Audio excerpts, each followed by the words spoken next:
Welcome back to the CineStill YouTube channel. I'm Linus, and in our last video, you saw me shooting CineStill 800T at different ISOs and all different kinds of lighting situations around Los Angeles. This video serves as a direct companion to that. We're going to take those rolls of 800T and show you how to get the most out of your scans with our camera scanning workflow. Let me introduce to you the CS-LITE Plus, a brand new light source precisely calibrated to match the unique dyes of analog color negative film to your camera when scanning your film. And to go along with it, we have our CS Negative Plus convert tools, free tools for your Adobe Creative Cloud that make converting your negatives faster, easier, and more accurate than ever before. Together with Brandon, we'll be taking you through scanning your film using our new SpectraCOLOR workflow. SpectraCOLOR is the underlying color science technology that powers both CS-LITE Plus and the CS Negative Plus convert tools, the first product with this new technology, making scanning your film simpler while preserving film's natural colors and beauty. In this video, we are going to show you how it all works together and walk you through a complete workflow from scan to final image. Let's do it. Hey man, what's up, man? Thanks for coming back to the channel. No problem. So I'm Brandon. I'm one of the owners and founders of CineStill, and I'm here to kind of introduce you to the CS-LITE Plus SpectraCOLOR Light Source. This light source is specifically designed for optimizing the color fidelity of color film. Most other light sources are designed to be high CRI, high light output, and they're pretty good at recording the data that is within a color negative or a color slide, but they do lose a little bit because with a color negative, you're working with what is an RGB color space. Color negative has 3 different layers, red, blue, and green. When reading a color negative, it's probably better to keep it to the 3-channel color space as opposed to converting it into full spectrum and then back to RGB, which is what your digital camera also sees. So the CS-LITE SpectraCOLOR, not only is it a bright light source, it's also fine-tuned specifically for capturing color negative. Inside the box, you'll find when you open it, you have several goodies. Ooh. You have USB power cord, instructions, rubber feet to put on the bottom if you wish, depending on your setup. It can help keep it from sliding around as much on the table. The light itself, and a set of masks. These masks are 3 pieces. There's the outside piece, which is designed for when you're scanning 120 film. The inner piece, which is for when you're scanning 35mm film, just pops right back in and then onto the light source. Oh, cool. And then this is just an extra flag in case you have any stray light coming out. When camera scanning, you want to block all stray light coming out of the light source because that can cause reflections off, negatives are kind of shiny. You want the light coming through the negative, not the light hitting the negative. And that can really alter your final scan, right? Massively, yeah. So you probably, if you're going to be scanning somewhere that has window light, try to get away from the windows, turn off the overhead lights especially, because those can cause direct reflections back up into the camera. But this will help any spill light be eliminated before scanning. Oh, awesome. So it just pops directly in the light source like that, and then you can put your carry that you want over it, and as you can see, it masks all unwanted light from spilling out. And what's cool is it's perfectly sized for the Veloy 35 and 120 carriers. They pop directly in and lock in with almost no wiggle. Wow, this is such an easy and small setup. Like, a lot of carrier and light source combinations can get really big and robust, but this is so compact. Yeah, it's bright, it's space saving, and it does everything pretty much you need it to do. Right. You can definitely go with like the Veloy 360 Advancer, which kind of helps space the light source away from the carrier a little more in case you get dust on the light source. Oh, yeah. You're gonna have dust issues no matter what when scanning film, but spacing the light source further away from the film plane, if there's any dust on that light source, you won't have to deal with dust on that. So it's kind of a good convenience of why upgrade to like a bigger station. Good reason. But this I can fit in my bag and take anywhere and scan my film. Right. So that's kind of cool, very mobile. The CS-LITE Plus with SpectraCOLOR comes with 3 different modes. The modes are changed with the sheets that are included right here. There's 3 different sheets. 2 of the sheets are prismatic sheets, which are light enhancing sheets. They take the light that's coming off of the light source and collimate it straight up to the lens. So it kind of focus it basically focuses the light towards the once lens. again helping prevent spill light, but also amplifying the amount of light coming in through your negative into your lens. So it focuses and brightens at the same time. At the same wow, time. That's really cool. Which, yeah, would just make it easier to capture. You can use higher aperture or faster shutter speeds in case you have camera shake, and just makes the whole thing a little bit easier. Awesome. Also, it'll produce a little bit sharper results. Most people won't know this unless you're a pixel peeper, but the collimated light will produce a little sharper results. Okay, cool. These two are to be used in tandem with each other. They're stacked on top of each other. And then we have two other sheets. We have the color positive conversion sheet and the color negative conversion sheet. All of them have a notch in the top right corner, so you want to orient that towards the top right. Set it on the light source. I'm setting this aside for color positive right now. And then we would take the two collimating sheets, have actually a protective film on them that you'll want to remove. So I'll remove that now. And it's important to remove these because it's collimating, so it's actually taking the light and bending it and bouncing it. You'll want to make sure you always remove these before use. These sheets are replaceable. They come inside of the CS-LITE Bright Plus that we sell, which also includes the color negative cooling sheet. So you pull the protective sheets off and you set it down, notch in the upper right. Once you have both of those on there, then you can take your mask and click it on and they stay in place and will not move. Oh, awesome, yeah. And it's just a little bit more reflective, you'll see now, but when we plug it in, you'll see how much brighter it is. So now we're set up in the color positive mode. This will produce a slightly warmer light, just like you would get from a slide projector. Oh, like a tungsten bulb. Yeah, kind of like a tungsten bulb. Cool, okay. Yeah, and then if you're gonna scan color negative film, you would just take the mask off, take the two prismatic sheets off, swap out the color positive sheet for the color negative sheet, and then put the prismatic sheets back on. This traps, the prismatic sheets actually trap the light in there so that the color negative sheet does its job. And the color negative sheet is blue because it's helping reduce the orange cast? Yeah, it pulls, well, it's calibrating the balance of the light source to mostly offset the orange mask. Gotcha. The orange mask is more than just an orange mask. It's actually part of the image that's being made, but it creates a massive orange bias. That orange bias is very problematic when camera scanning because cameras are trying to capture natural light. Yeah. And that heavy orange means you have to shove your temperature all the way over to the left to 2000 Kelvin, which is actually pushing the gain up on the blue channel, causing additional noise, poor color separation, etc. Gotcha. Cool. Just pop that. And pop that guy back in, and it's good to go.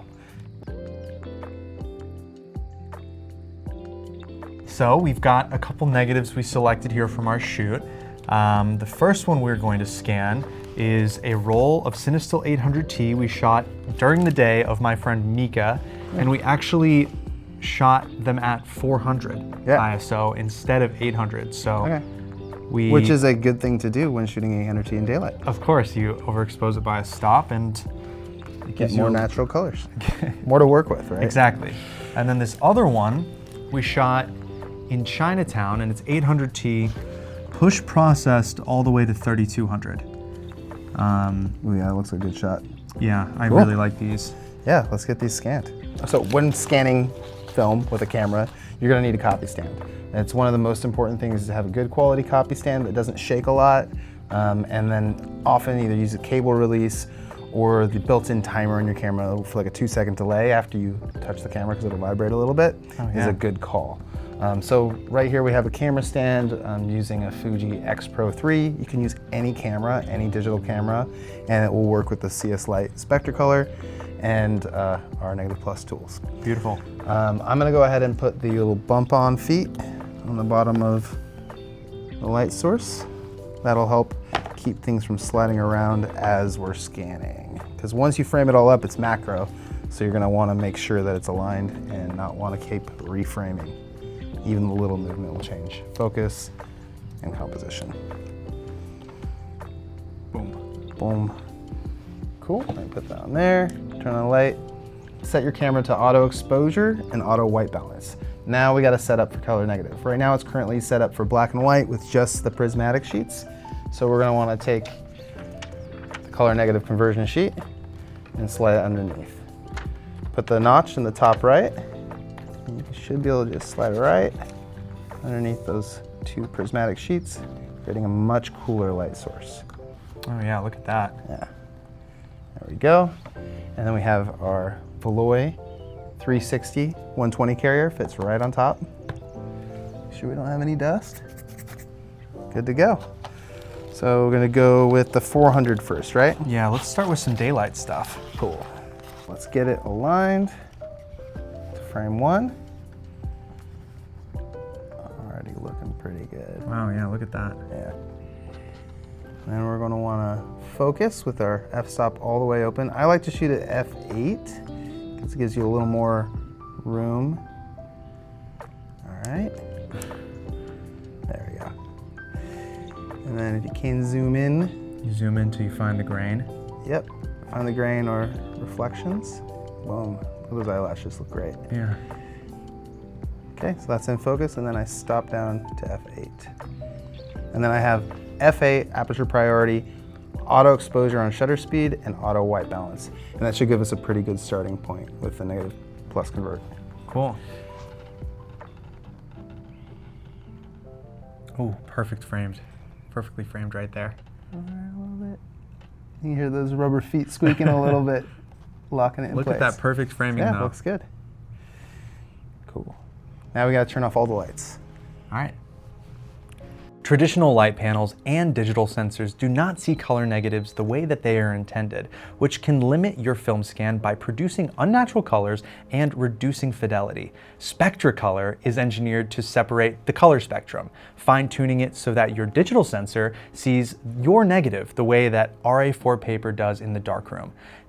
This helps separate your color channels, preventing your greens from contaminating your reds and your blues. So when you invert your scans, you're not fighting against color cast and color shifts.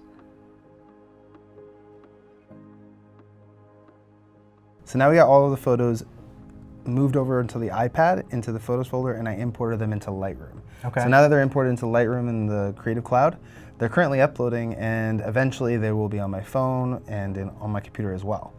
For now, I'm gonna start editing directly on the iPad. Oh, awesome. Yeah, so we'll start here with the very first one. So this is the first frame from the ISO 400 exposed roll. It's got a very good density. You can see none of the blacks in the image are completely base transparent. Right. So excellent exposure. Awesome. Yeah, so to start, we're gonna wanna click on the presets menu in the top right-hand corner, which is like the two circles overlapping, which coincidentally looks a lot like the negative plus convert tools logo.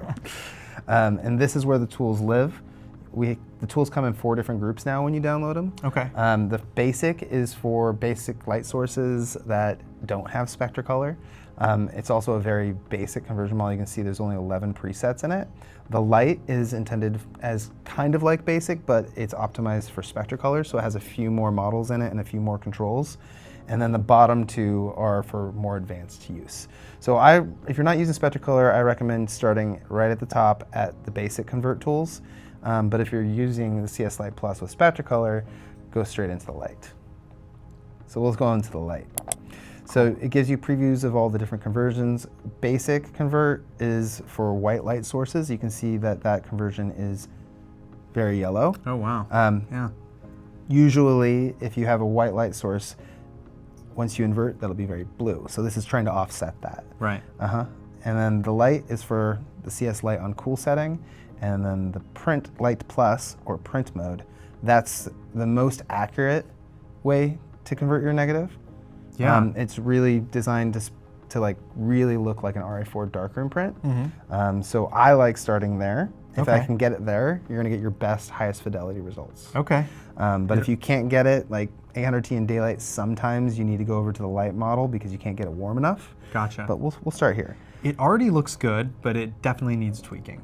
Yeah, so these tools are more made to emulate the process in the darkroom. You still have to decide your color balance. It starts close with auto white balance, and I mean, honestly, if you were in the presets and you're like, well, actually, I think that's a better starting point, go for it. But basically, no matter what you're gonna wanna do is either, you have 2 options. You can either go directly back into the presets and start going down them. But before moving on from this point, I like making sure that my exposure density is the way I like it. Like a little brighter looks nice. That looks great. Right? and that my color balance is the way I want it, which you can actually use the eyedropper tool with the print mod on a neutral point, and you'll get like some variety. It's just like when you're using a RAW file that you shot in your camera, you just eyedropper a midtone. So you can select your midtone here. If you're in the light model, light scan model instead of the light plus print model, it's gonna react a little bit differently to the eyedropper.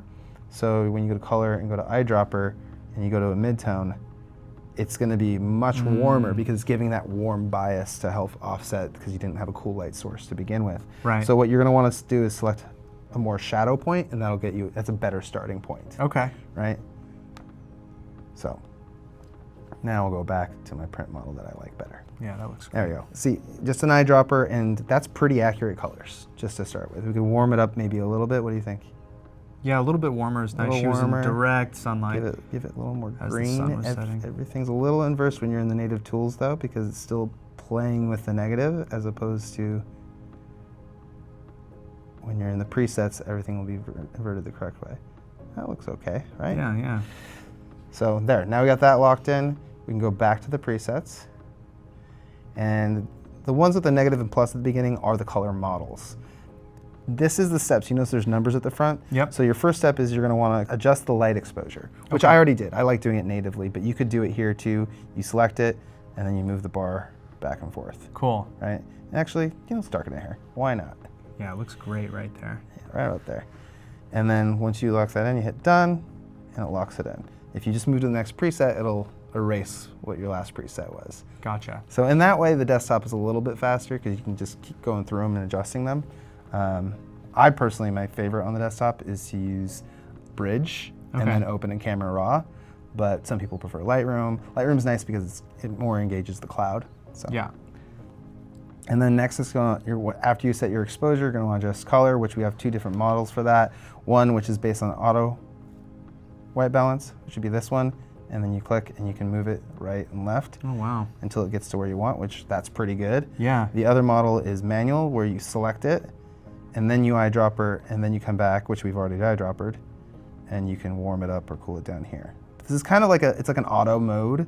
Right. It's not complete auto, you still have to control it. But for some people, they feel like this might go faster. That's great. So if we're going in and we've already set everything the way we want, then basically everything else is just fine adjustments. You don't have to do them, but you can.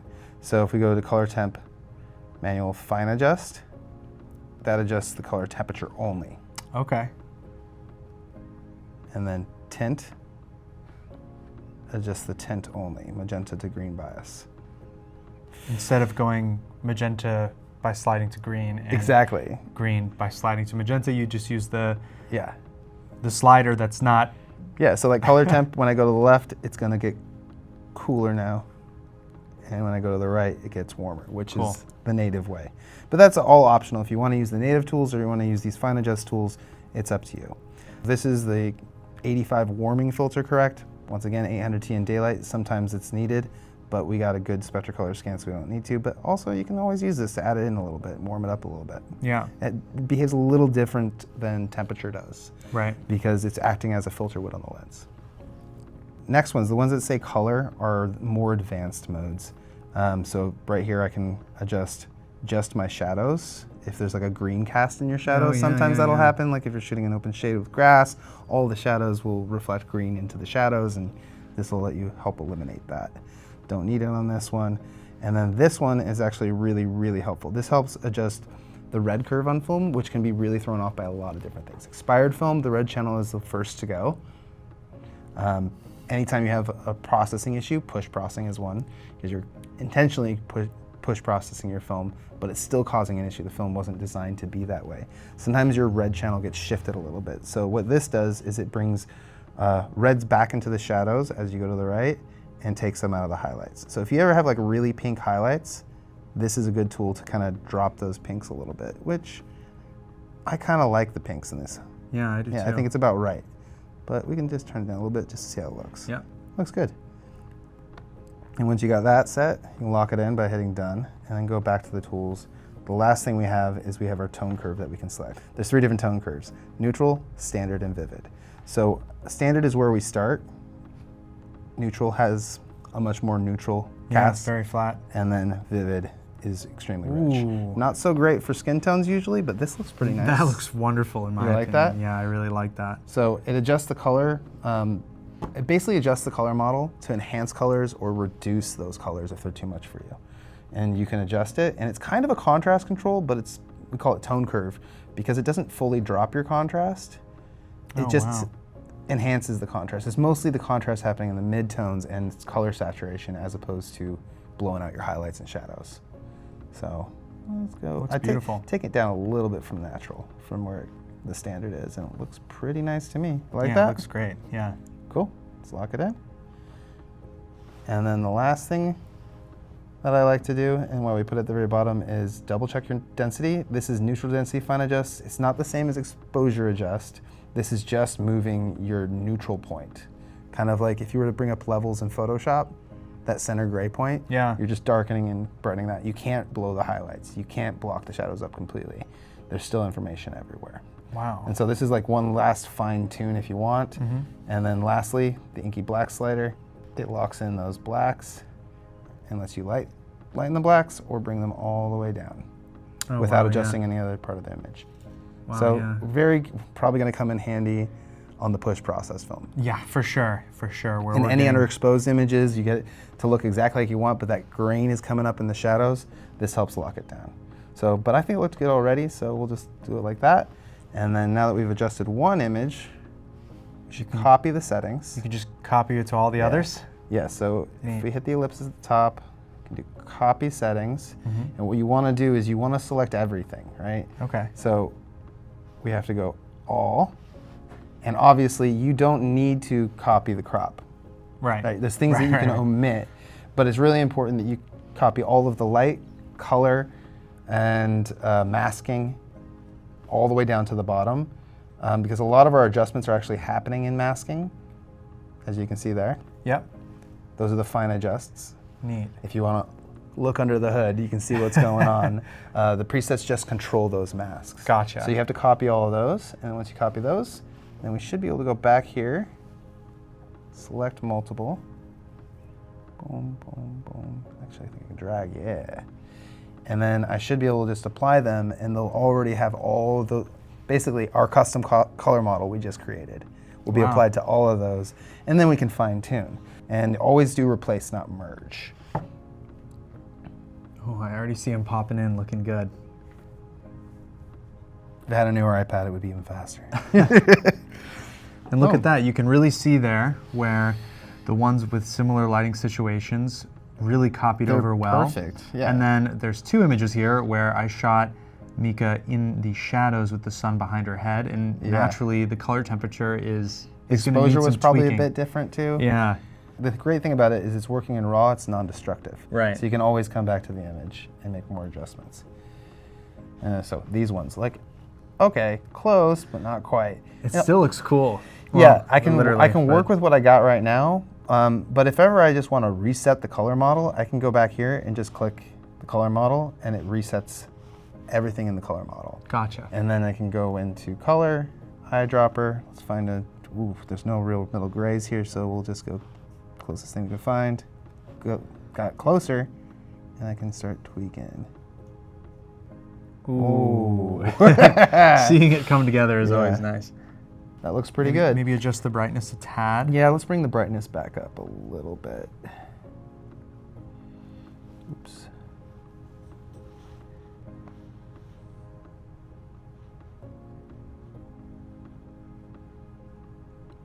Yeah, that's lovely.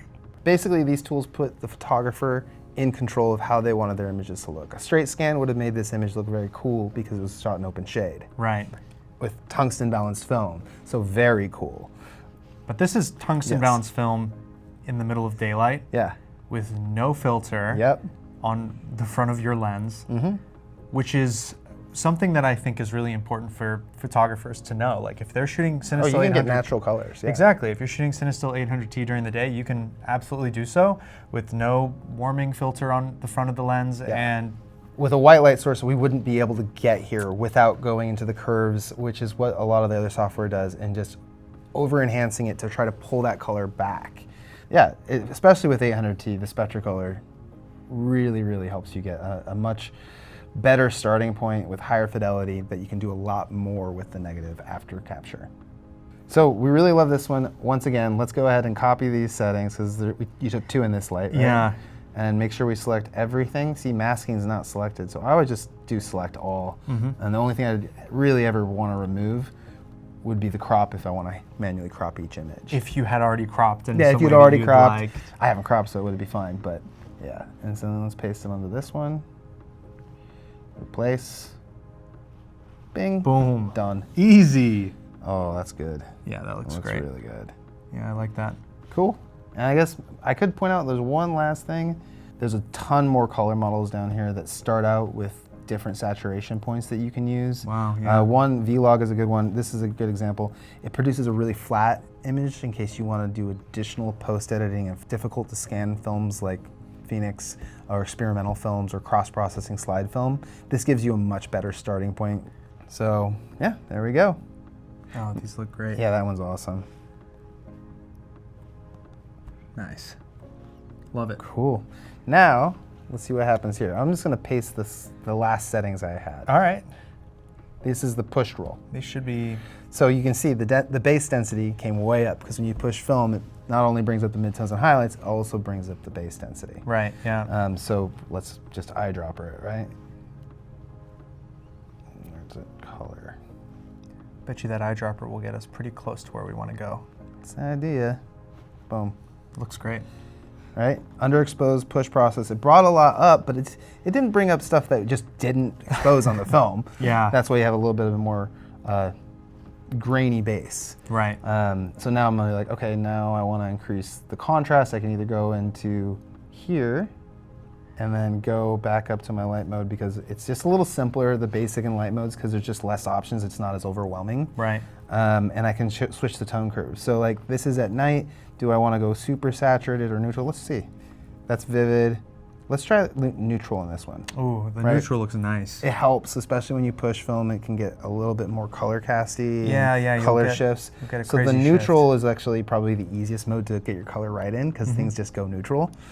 But we do that, and then we can amplify it, and it gives a much more neutral starting point. And then if I still want to increase contrast more, let's go to the native tool sets and bump up that contrast even more. I can get like a really punchy conversion right there. Nice. That's wild. Yeah. Way too much contrast in my opinion. And now, actually I like it like this. What do you think? I like it like this too. I'd like to see what it would look like if you changed the inky blacks slider like you'd mentioned before.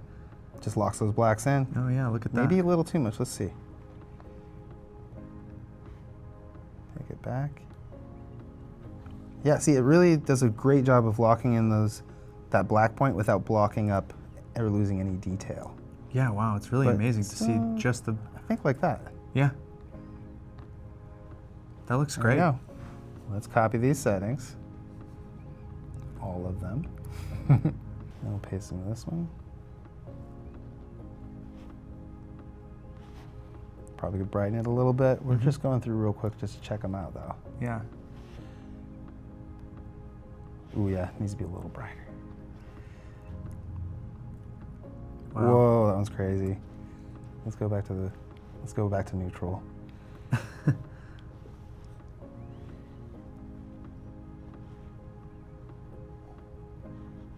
Honestly, because this one's overexposed a little bit, I think. So it's got really punchy contrast. So I'll take the tone curve all the way to the bottom to give me like the flattest starting point. Yeah. And then I can readjust my exposure a little bit to there. Take the contrast down here too. And now I'm just concerned about my color, because I'm not sure if that's the way we want it or not. Yes. That looks nice. That looks awesome. Is there another one that you want to look at? Yeah, I really want to do this one here. You want to do that one? Yeah. Cool. Can I give it a go? Give it a go. All right. First things first. I want to set my model, right? Yeah. And so that's under light. Yeah. And you can use any of those. Oh wow, that's the log. Yeah, that's the flatter one. With the pushed film, maybe you want to do that. I think this is my favorite starting point because it leaves the coolness of the tungsten balance intact. And it's bringing a lot more detail out of the shadows and highlights. Yeah. So yeah. So I hit done, and then would I then adjust my color balance? Yeah, I would do it here. Right about here, maybe? Yeah, that's pretty neutral. Okay. Yeah, that's, yeah. I would have to say that's wow. a pretty sharp. That's a sharp scan. Sharp scan pushed all the way, especially a negative that was pushed all the way to 3200. That's looking pretty good. The grain is still fairly fine for yeah, it's how a far little we more pushed pronounced. That. It is, I like that word pronounced. It's not bad, it's not distracting, but No. you see it more. So yeah. pushing really does pronounce that grain. I'm actually really happy with where we're at right now in terms of color. Mm-hmm. So my next step would be exposure adjust maybe? Yeah. I was thinking maybe a little darker. A little darker? Like there looks nice. Yeah. I'll Apply lock that in, and then we'll come back up here. And maybe we'll take a look at, maybe we'll do, tone curve. try the tone curve. Yeah. I kind of want to try vivid first. So yeah, with the so with the log model, all the tone curves are completely off. Oh. That's part of what the log model is. None of these are applied yet. So you're introducing more contrast with these. But if you want the saturation, then yeah, that's the one, but you probably don't want to. There you go. Just gonna have to dial it back. That right there Yeah. looks really nice. Yeah. I think that looks good. And then maybe we'll just take a look at the inky blacks. I don't think I'm gonna need it though. No, because of the push, and this one was actually more decently exposed. Mm-hmm. Oh, I see. It's just hidden down there. Yeah, it doesn't need it. You can barely tell. If anything, pulling them back a little bit looks kind of cool, but let's just cancel out of that. Yeah, I think you're And good. maybe we'll rotate the iPad. Oh, that looks great. Yeah. That's a great scan. There you go. Lovely. Easy as that. Lovely. And maybe we try syncing this with some of the other images? Go for it. All right. So you gotta go into the image first. Or just like, hey, let's copy. Copy. And let's see what happens if I paste. Apply. Looks like it missed something. Yeah. Let's missed go back everything. Let's go back into the image. Select all. There you go. Boom. And now we'll do it.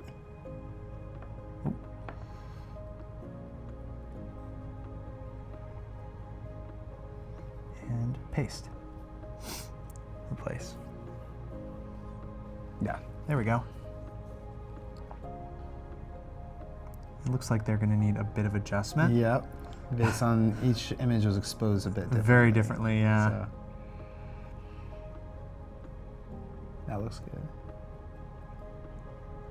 Ooh, yeah, that looks better. Maybe there? Yeah. That's pretty good. Hit the check mark. Yeah, that's a moody shot. Yeah, very. Oh, that looks really nice. That does look good. And then, yeah, I like that. let's see what we've got if we do like a standard curve. That's what it is immediately, Yeah. right? And that's the more neutral, and that's more vivid. Honestly, vivid kind of pulls a little bit out Pops of the the colors out. Yeah, I mean, that's part of what the vivid tone curve is intended to do. I like that. It doesn't increase the saturation of the neutrals, just in the richer colors. Wow. It's really nice. And let's do maybe neutral density. Yeah, try it out. See, now that you've locked in those blacks, you can move that neutral density. Let's see what happens. Whoa, that's a really interesting effect. I mean, it's very contrasty and dark, It's very moody. but it looks nice. Yeah. Cool. That's cool. Well, maybe I'll copy the settings on this one And then try. Oh yeah. and do it on this one here. Yep, Yeah, there that you looks go. great. That one. Try that one. I love the composition on this actually. All right, this one. Oh, there it goes. Cool. And then that looks pretty nice. That looks good. Yeah. Those yellows are great. So this one was shot handheld, and I think you can kind of tell. Oh, that's pretty good, man. Those lights look good. Must have focused on the lights. And then this one I shot on a tripod. Yeah, it looks a little better. It does look a little better. You're getting a lot more detail. Yeah. But it looks great. Both of them look great, and they both have their own look, but what's cool is that we decided that look, you know? Exactly. If you drop these off at the lab, you would get not this, no, not especially that, honestly, but you get something else. With the underexposed stuff, it would be really tough. It would be very faded, probably. But this shot, I actually adore this shot. Cool. And it looks like somebody's filming something over here. Yeah. Looks like a video camera. Here, I have an idea. All Let's right. do this. So actually, these all look pretty good. Yeah. Definitely could use some more work, but how about this? Let's go ahead and I'm gonna share this album with you. I'm gonna do it on the Creative Cloud. And so Linus 800, and I can share an invite. And I'll put in your email. Wow. And then these will just show up in your Creative Cloud account and you can continue editing them on your phone. Yeah, I'm really happy with how that all looked, and there's so much more control than I am used to, and I'm really impressed. Fun experience? Yes, thanks for coming and showing us. No problem. Ted says bye. Bye, Ted. Say bye. Are you where all the dust came from? You are. Most of it. You are. He's part poodle. He's hypoallergenic. He's not dust resistant. And there you have it, from the negatives that we just shot to the scans that look exactly how 800T was meant to be seen, even when pushed to the limits. The SpectraCOLOR workflow makes it possible to take control of your scans and unlock the full potential of your film. Using the CS-LITE Plus for accurate multispectral scanning, combined with the CS Negative Plus convert tools, you can unlock the full potential of your negatives without the guesswork. If you enjoyed this video and want to learn more about shooting, scanning, and working with film, make sure you subscribe and let us know in the comments what you'd like us to cover next. For any questions about what you saw here today, feel free to email our team at support@cinestillfilm.com. From everybody at CineStill, I'm Linus. Thank you so much for watching, and we will see you in the next one.